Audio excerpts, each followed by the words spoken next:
आऊज़ुबिल्लाहि मिनश्शैतानिर्रजीम बिस्मिल्लाहिर्रहमानिर्रहीम अल्लाहुम्मा सल्लि अला सय्यिदिना व मौलाना मुहम्मद व बारिक वसल्लिम। महतरम नाज़रीन इकराम, अस्सलामु अलैकुम रहमतुल्लाहि व बरकातहू। उम्मीद करता हूँ नाज़रीन आप खैरियत से होंगे। नाज़रीन इकराम, नूर हिदायत प्रोग्राम करने का मकसद आज आपको पहले बताऊँ कि मकसद ये है कि नौजवानों तक पैगाम पहुँचाया जाए कि अल्लाह क्या फ़रमाता है, सरकार दो आलम सल्लल्लाहु अलैहि वसल्लम का क्या फ़रमान है, कुरान हमसे क्या तकाज़ा कर रहा है, दीन इस्लाम क्या कहता है हमें। और औलिया इकराम, अल्लाह के नेक बंदे जो अल्लाह के कलाम को अपने अंदाज़ में पेश किया करते थे, जो अल्लाह के बताए हुए तरीक़े को अपने अंदाज़ में पेश किया करते थे। और उसके साथ साथ हमारी नूर हिदायत प्रोग्राम की ये काविश भी रही है कि हम शख्सियात को यहाँ मदऊ करते हैं और उनसे हम जानते हैं कि आपने अपनी ज़िंदगी कैसे गुजारी, कामयाब इंसान बनने के लिए आपने क्या किया और मुझे क्या करना चाहिए, हमारे नाज़रीन को क्या करना चाहिए। मैं भी कोशिश कर रहा हूँ कि कामयाबी की तरफ बढ़ूँ। नाज़रीन इकराम, ये दुनिया ऐसी है कि जितने आप कामयाब होंगे, यकीन मानिए आपको ऐसा लगेगा मैंने कुछ किया ही नहीं है।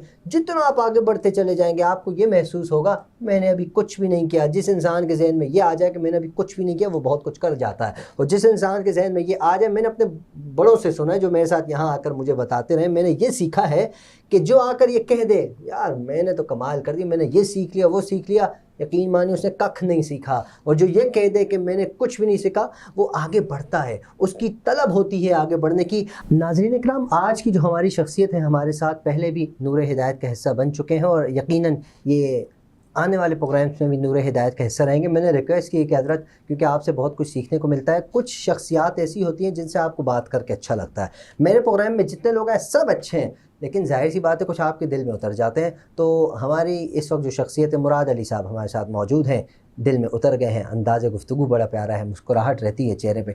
आज हम मुराद भाई से जानेंगे कि आपने अपनी ज़िंदगी को किस अंदाज़ में गुजारा है, तालीम किस अंदाज़ में हासिल की है, क्या तालीम हासिल की है और कब से लेकर अब तक आपने क्या कुछ किया और इसमें आपकी गलती क्या थी और आप क्या तस्लीम करते हैं कि हाँ यार ये मुझसे गलती हो गई, ये मुझे नहीं करना चाहिए था, ये कर लेना चाहिए था। इस पर आज गुफ्तगू करेंगे, आपकी मुलाकात करवाते हैं। अस्सलाम वालेकुम सर। वालेकुम सर, कैसे हैं? खैरियत से? अल्हम्दुलिल्लाह माशाल्लाह सर, बहुत शुक्रिया दोबारा अगेन तशरीफ़ आवरी का। इस यकीन के साथ आप आइंदा भी तशरीफ़ लाते रहेंगे। सर, मैं सबसे पहला सवाल ये करूँगा, आपने कौन सी उम्र में स्कूल में एडमिशन किया? क्योंकि आजकल हमारे पेरेंट्स ना अपने बच्चों को 2.5 साल, पिछले प्रोग्राम में भी हमने बात की लेकिन वो मौजू नहीं था, बात आ गई थी, आज मौजू बना रहा हूँ मैं कि बच्चे को 2.5 साल का जब बच्चा होता है ना, अम्मी कहती है बेटा स्कूल छोड़ के आ रही हूँ, एडमिशन भी करा देती हैं। हज़रत मेरे स्कूल में आते हैं, ये उम्र कितनी है, 3 साल का होने वाला है, पढ़ेगा क्या, दिल लगाने के लिए भेज रहे हैं, घर में तंग करता है। क्या फरमाते हैं कम से कम क्या एज होनी चाहिए? ज़्यादा से ज़्यादा एज होनी चाहिए। ज़्यादा से ज़्यादा एज सवाल ही गलत है। अच्छा, ठीक है ना। आपकी कितनी ज़्यादा एज थी सर? मेरी तो स्कूलिंग 7 क्लास से स्टार्ट हुई है। अच्छा, 7 और मुझसे बड़े भाई बहनों की जो है 9 क्लास से स्टार्ट हुई है। फिर तो बनता है सर आपका ये कहना ज़्यादा से ज़्यादा। और 7 क्लास में जब मेरा एडमिशन हुआ है तो मैं बहुत डरा हुआ था। 7 क्लास में भी एडमिशन के वक्त डरे हुए? मैं इसलिए डरा हुआ था कि मुझे पता था कि जो दूसरे बच्चे हैं तो ये तो 10-10 साल से 8-8 साल से स्कूल में पढ़ रहे हैं और मैं पहली बार पढ़ रहा हूँ, तो ये तो बहुत आगे होंगे मुझसे, तो बहुत डरा हुआ था। तो नतीजा ये निकला कि क्लासेस शुरू होनी थी समर वेकेशन के फ़ौरन बाद। ठीक है। तो मैंने जो है वो मैंने क्या बाजी ने और घर वालों ने जो है ना गाइड किया और सिलेबस लेकर आ गए हम पूरा। और इंग्लिश का, उर्दू का और मैथ्स का सब एक 2 चैप्टर हमने कर लिए। पहले डरा हुआ मैं बहुत था कि यार पता नहीं स्कूल जाऊंगा तो वो लोग तो बहुत पता नहीं क्या लोग। घर में ही आपने पहले ही हाँ, एक 2 चैप्टर पढ़ लिए। अब जब स्कूल गए तो मुझे तो नहीं पता था कि स्कूल में तो भाई चिल पार्टी चलती है। वो पहले दिन तो ऐसे ही, भाई क्या हाल है, ये चलता है, कोई मिस है कोई मिस नहीं है, कोई सर है कोई सर नहीं, तो ये सब चल रहा था। तो किसी टीचर उन्होंने कहा कि चलिए रीडिंग करते हैं। आपने तो की भी थी। तो अरे मैं तो रटा मारा हुआ था पूरे चैप्टर। तो उन्होंने एक बच्चे से कहा, अच्छा कोई कह रहा है कि हाँ नहीं, कोई अटक इसमें सबक भी मिल रहा है हमें। कोई अटक के पढ़ा करते करते मेरी बारी आई, तो मैं तो बस वो एक तकल्लुफन किताब सामने रख ली, तो याद किया हुआ था, पूरा चैप्टर ही याद कर लिया था डर के मारे। तो जो मैंने रीडिंग की तो डक डक डक डक जनाब वो तो चले जाऊँ मैं। तो टीचर ने कहा बस बस ठीक है, रुक जाओ, ये होती है रीडिंग, सीखो, शर्म करो, पहली बार स्कूल में पढ़ रहा। कॉन्फिडेंस आपका। अच्छा, अल्लाह करना क्या हुआ, उसी दिन या अगले दिन उर्दू की टीचर आई, तो उन्होंने पहले हमद होता है ना उर्दू में अक्सर, पहले तो उन्होंने हमद पढ़ा और का स्टूडेंट से कहा कि भाई इसकी तशरीह कौन करेगा। अच्छा, अमूमन स्कूल में नहीं होता है ट्रेंड इतना कि भाई तशरीह खुद से करे, तो मैंने भी ना पहले शेर की बहुत अच्छी तरह से समझी हुई थी बाजी से, और दूसरे कुछ अशार की कम कम, तो कोई तैयारी नहीं तशरीह करने के लिए। टीचर ने जबकि समझा भी दिया था, फिर करते करते मेरी बारी आई तो मैंने खड़े होकर तशरीह कर दी। तो भाई फैन, वाह भाई वाह, सारे स्टूडेंट सारे, यार कौन आ गया भाई। हम तो सोच रहे थे पहली बार इसको, हमें कहा कि हमें टीचर ने आके कहा था कि इसका ख्याल रखना, एक ऐसे बच्चे को हमने एडमिशन दिया जो स्कूल में पहली बार पढ़ रहा है, तो ये तो जनाब कोई और ही चीज़ निकल आई। अल्लाह का करना क्या हुआ है उसकी वजह बताता हूँ। सर आप तो शुरू से करामतें दिखाने नहीं लगे। उसकी वजह क्या, उसकी वजह बताता हूँ। उसकी वजह ये है कि मेरी वालदा की उर्दू बहुत अच्छी थी, जबकि उन्होंने सिर्फ घर में पढ़ा है। ठीक है। और बड़े भाई की इंग्लिश बहुत आउटस्टैंडिंग थी, और मैथ्स मेरे वालिद साहब की बहुत अच्छी थी। तो ये 3 सब्जेक्ट मैं घर में पढ़ता ही रहा। अच्छा। और मैं तो बगैर किसी हिसाब किताब में पढ़ता रहा ना, मुझे तो नहीं पता मेरी एज कितनी है और इंग्लिश कितनी होनी चाहिए और एज कितनी है, उर्दू कितनी होनी चाहिए। अम्मी ने तो पढ़ा दिया बहुत कुछ। तो उसका नतीजा ये निकला कि जब जैसे वहाँ पे इमला होता था तो उसमें मेरे फुल मार्क्स। एक दफ़ा मुझे याद है, आपके कहने पे याद आया कि एक बच्चा जो है ना बड़ा चहक रहा था, उसके नंबर बड़े अच्छे आए थे, लाइक 20 में से 18 या 19 आ गए थे इमला के अंदर। तो थोड़ी देर तक तो मिस बर्दाश्त करती रही, तो बहुत ज़्यादा शोर मचा दिया ना उसने। तो फिर एक दफ़ा उन्होंने कह ही दिया कि आप चहके नहीं ज़्यादा, मुझे पता है आप किसके साथ बैठे थे। अच्छा। तो अल्लाह का करम ये हुआ अल्हम्दुलिल्लाह कि लेट एडमिशन का सबसे बड़ा फ़ायदा ये हुआ। देखिए पॉइंट क्या है, आज सबसे बड़ा एक मसला जो ख़ास हो स्कूल में क्या है, हम बच्चे को आगे बढ़ाने के बजाय ना पीछे कर रहे हैं। उसकी जो स्किल है, उसकी जो अपने अंदर की सलाहियत है, उसको आगे बढ़ाने के बजाय हम बाद वक़्त पीछे कर देते हैं। वो बहुत अच्छा हो सकता है किसी चीज़ के अंदर, किसी पर्टिकुलर सब्जेक्ट के अंदर, मे बी मैथ्स के अंदर, आर्ट के अंदर, उर्दू के अंदर, मगर क्योंकि हम एक मखसूस स्पीड में लेके जा रहे हैं, इससे आगे जाने नहीं देना है, तो उसकी वजह से स्कूल में तो बहुत नुकसान हो रहा है बच्चों का। इसलिए जितना हम लेट कर सकते हैं, आपका तो पहला सवाल है, उतना हमें लेट भेजना चाहिए। बच्चे वालिदैन के पास रहें, वालिदैन उनको टाइम दें और उनको बेसिक जो एजुकेशन है घर पर। लेकिन सर इस सवाल में एक सवाल और भी है, वो ये कि जैसे कि आपने 7 क्लास से स्टार्ट किया, अभी जो स्कूल वाले बेचारे अरसा दराज से, जब से पता नहीं पाकिस्तान भी नहीं बना था, उससे पहले जब हिंदुस्तान भी आज़ाद नहीं होता उससे पहले, तब से स्कूल चल रहे हैं, तो तब से सिलसिला कुछ यूँ ही चलता आ रहा है। नर्सरी, अब नाम चेंज हो गए, पहले नाम कुछ और हुए होंगे। आपका ये कहना है कि 7 क्लास से मैंने स्टार्ट किया, तो ये तो बहुत ज़्यादा लेट हो। कम से कम बताए ना, कम से कम क्या होना चाहिए था? बहुत जल्दी भी अगर भेजना है ना तो 7 ईयर्स। 7 ईयर्स, ठीक है। इससे पहले तो ज्यादती है, क्योंकि उससे पहले तक बच्चा बहुत नाजुक होता है।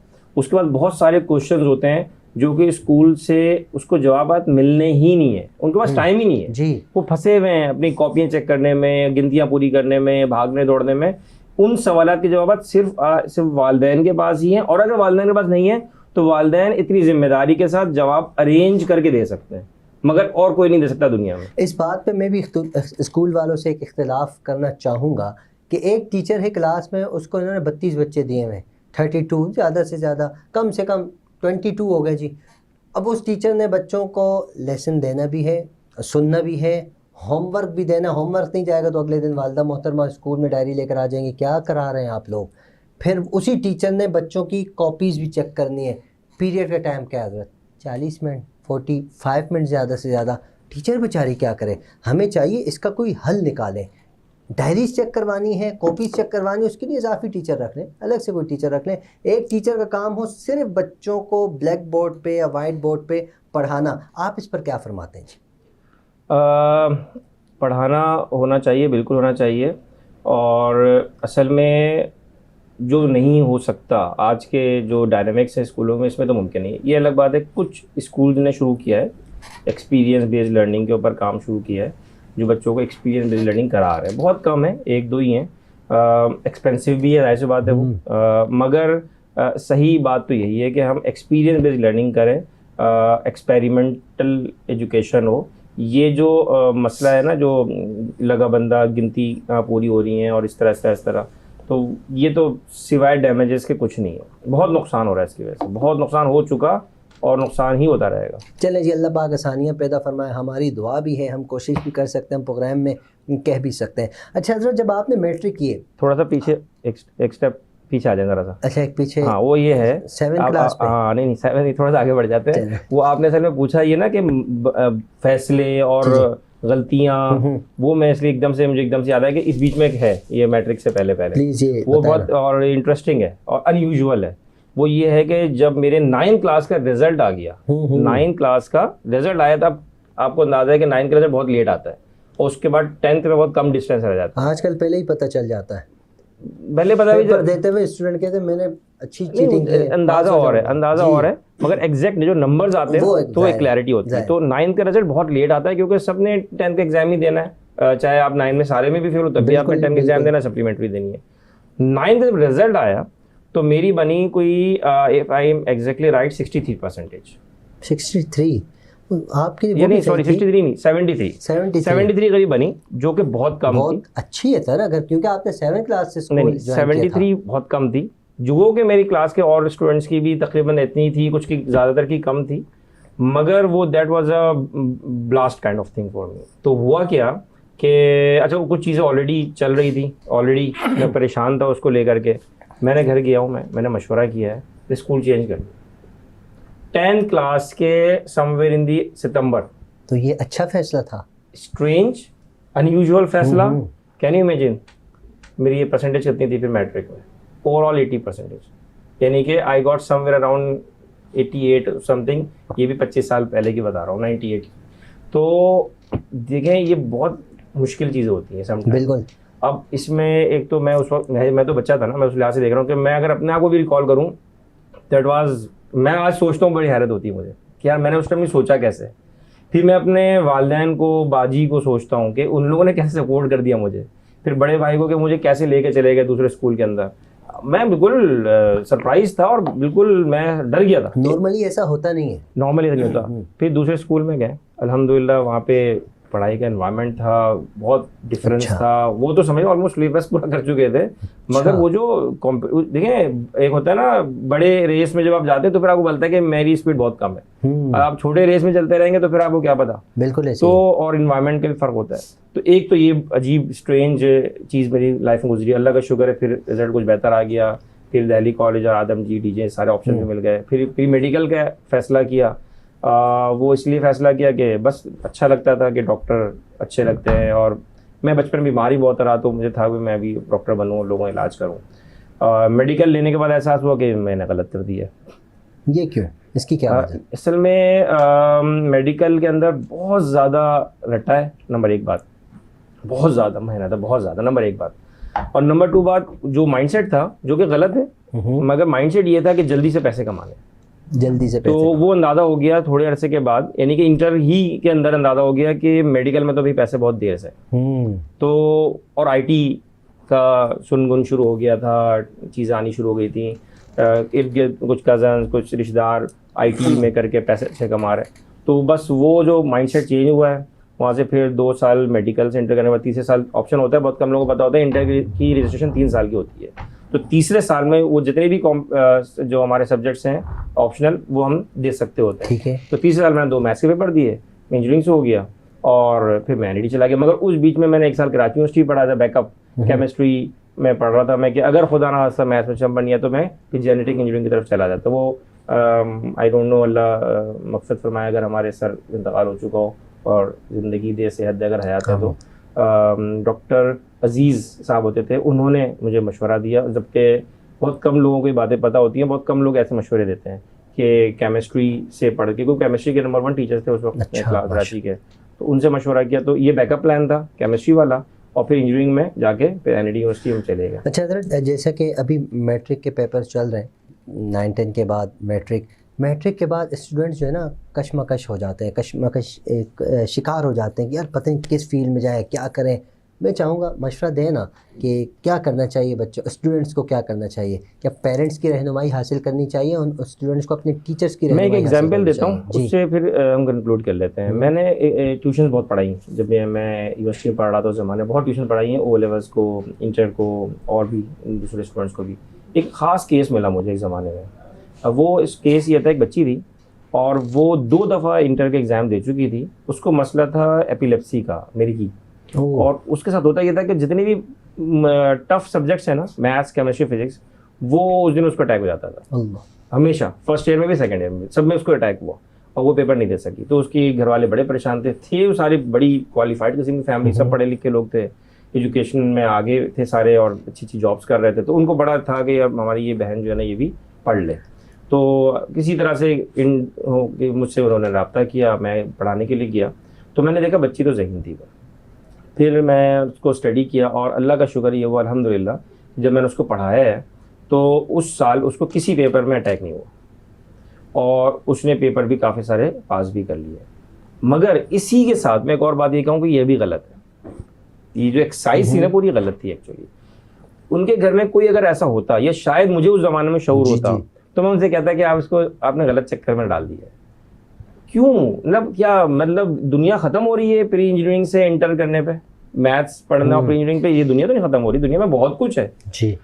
जिस काम को करते हुए वो बच्ची इतना परेशान हो रही है कि उसको इतना एंजाइटी हो रहा है कि उसको अटैक हो रहा है, और एक बार भी नहीं, 2 बार भी नहीं, उसको बार सारे पेपर्स में हो रहा है। तो आपको कॉमन सेंस अल्लाह ने दिया है, इस्तेमाल करें उसको मालूम करें कोई ऐसी फील्ड जिसमें उसका दिल लगता हो। इसको छोड़ दे एक लम्हे के लिए कि उससे पैसे कितने कमाएगा वो बच्चा या बच्ची, उसने पैसे कितने कमाने हैं, उस फील्ड में जॉब कितनी अच्छी मिल रही है, उस फील्ड में उसकी रेपुटेशन कितनी अच्छी है, इसको छोड़ दें एक लम्हे के लिए। ये देखें कि उसको किस चीज़ में, किस काम में दिल बहुत लगता है, जिसके लिए उसको कहना नहीं पड़ता हो, जिसके लिए उसको अलग से वक्त ना निकालना पड़ता हो, जिसके लिए उसको अलग से सोचना ना पड़ता हो, उस काम में वो उसका दिल लगता हो, उस काम में उसको छोड़ दें तो वो सारा दिन ही करता रहे। उससे रेलिवेंट कोई फील्ड देखें, चाहे वो हो सकता है इंजीनियरिंग में हो, मेडिकल में हो, वो आर्ट्स में हो होम इकोनॉमिक्स के अंदर हो सकता है। तो नैनो टेक्नोलॉजीज आ गई हैं, बिल्कुल दुनिया भर में छोटे छोटे कोर्सेज होते हैं, जरूरी थोड़ी डिग्री करना, किसने कहा है? मतलब कि कहाँ से माइंडसेट बन गया कि सबने डिग्री करनी है। नैनो टेक्नोलॉजीज के एक बहुत बड़ा कॉन्सेप्ट है, छोटे छोटे कोर्सेज होते हैं, वो कर लें। तो ये देखने की ज़रूरत है कि दिल किस काम में लग रहा है। अच्छा, ये देखना ज़रूरी है कि दिल किस काम में लग रहा है, और वो उनकी हरकत देखनी चाहिए कि क्या हरकत हैं, ताकि उसी तरफ पेरेंट्स उनको लेकर जाएं। लेकिन अच्छा सर, अगर एक सवाल ये पैदा होता है कि एक इंसान का पढ़ने में दिल ही नहीं लग रहा, वो बिल्कुल जी पेरेंट्स कहते हैं यार इसको क्या करें, समझ नहीं आ रही। हमारे यहाँ तो माशरे में इस वक्त ये चल रहा है, जो बिल्कुल नालायक होता है ना उसको उठाकर हम मदारिस का रास्ता दिखा देते हैं, बेटा चलो। ये तो लड़कों के लिए होता है, लड़कियों के लिए मदारिस का रास्ता दिखाना माशरे में इस वक्त थोड़ा कम है। तो आप क्या फरमाते हैं, जो पढ़ने में नालायक हों तो पेरेंट्स को उन बच्चों के साथ, उन स्टूडेंट्स के साथ क्या तरीका कार? उन पेरेंट्स को पढ़ना चाहिए। पहले उन पेरेंट्स को ये पढ़ना चाहिए कि बच्चों के साथ कैसे रहना है, बच्चों को कैसे मैनेज करना है। ये असल में ये बहुत बड़ा मसला है, पेरेंट्स को खुद ही नहीं पता कि बच्चों के साथ करना क्या है। लेकिन मैं एक मिसाल देता हूँ आपको। मैं एक बच्चा है, एक स्कूल में पढ़ रहा है वो, ठीक है, स्कूल में उसके नंबर ख़राब आ रहे हैं। मुझे ये बात बताएं कि ये जो बच्चा है इसको हम कैसे ग्रेड कर सकते हैं कि ये नालायक है? ये हम नहीं कर सकते। देखें, ये भी तो हो सकता है कि पढ़ाने वाला सही ना पढ़ा रहा हो। ऐसा ही है। मैं आपको एक छोटी सी एग्जांपल देता हूँ। मिसाल के तौर पर आपको कोई मैथ्स का कोई सब्जेक्ट है, ठीक है, वो आप पढ़ना चाहते हैं, या स्टैट्स का या आईटी का कोई प्रोग्रामिंग लैंग्वेज सीखना चाहते हैं। आपके बहुत सारे लोग पढ़ाने वाले हैं, आप किसी से भी पढ़ सकते हैं, या आप कहेंगे कि नहीं यार मैं फलाने से पढ़ रहा हूँ बहुत आसानी से समझ में आ रहा है, उससे पढ़ रहा हूँ बहुत और आसानी से समझ में आ रहा है, उससे पढ़ रहा हूँ तो कुछ समझ में नहीं आ रहा। इट मीन्स के ये है ना एलिमेंट। जी बिल्कुल है। तो हम बहुत जल्दी ये फैसला कर देते हैं कि ये बच्चा पढ़ने में ठीक नहीं है। ठीक है, कुछ बच्चे क्लासरूम में अच्छा पढ़ सकते हैं, कुछ बच्चे इनफरादी अच्छा पढ़ सकते हैं, कुछ बच्चे कुछ ही सब्जेक्ट को बहुत अच्छा पढ़ सकते हैं।